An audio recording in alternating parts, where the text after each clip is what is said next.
dot na kan nei kho mi na chu dot ai kho mi na dot a phu mi long long hi ado mi na kan si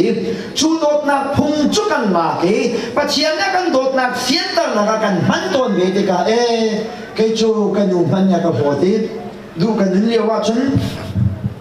kanu nya ka dot na tu chu du kanu ti lo we kanu zong nya ka hot chang ka pa zong nya ka hot chang men tu ken pathian zong nya ka do khau ti ban lai lo dia kan ti pathian dot na chung a long o tom na kan ne mi he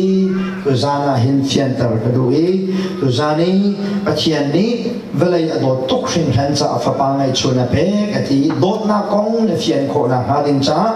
pathian ni an dot te ka hin nang ma lai du nun na zapin an do lo we ama lai achuak mi dot na pathian asi cha a ama lai si na tuin phen na kum lo na kan do tu pathian asi ti hi tu zana hin thong than kan du ni se zu na din zonga pathian ni an dot nu paswal na athi de na rak tu ziaw le mang zonga pathian ni an dot thiam thiam Bible chana du lowi khana chamjonga pathian ni an dot thiam piang tham tok ten an dot te an hlam me an ko sung za ti he tu za kan sena chen du mi se pathian dot na je da ka ta chun ri lai de chong lung he ta chun lai lung ni hin angai mi sina tampi la ka sina pa kha cho ha na ka se lung chu na kai lai na me lai hak lai chu lung ni angai mi sina chu ha na ka se chu asina chu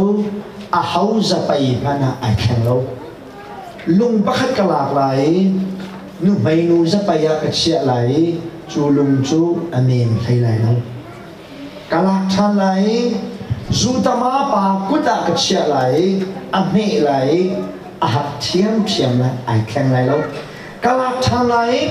nunga do tak kuta ka chia lai anem thai lai lo lung pakhat chu la lo a hau za pai mana va thiam khen leng mang lo zai tik mana anem thai lai lo ban tu ken pathian ni kan cha angai mi dot na he nu mai za pai zong ai khen lo e mi rum pa za pai zong ai khen lo a hau chung mana khen lo in akan do tu pathian si ti hi tu zana sena chen ka du mi se pathian ni an dot pathian ni an dot ta hin dot na ta cha selovin ama hi dot na pathian si cha an do ti hi tu zana chen ka du mi se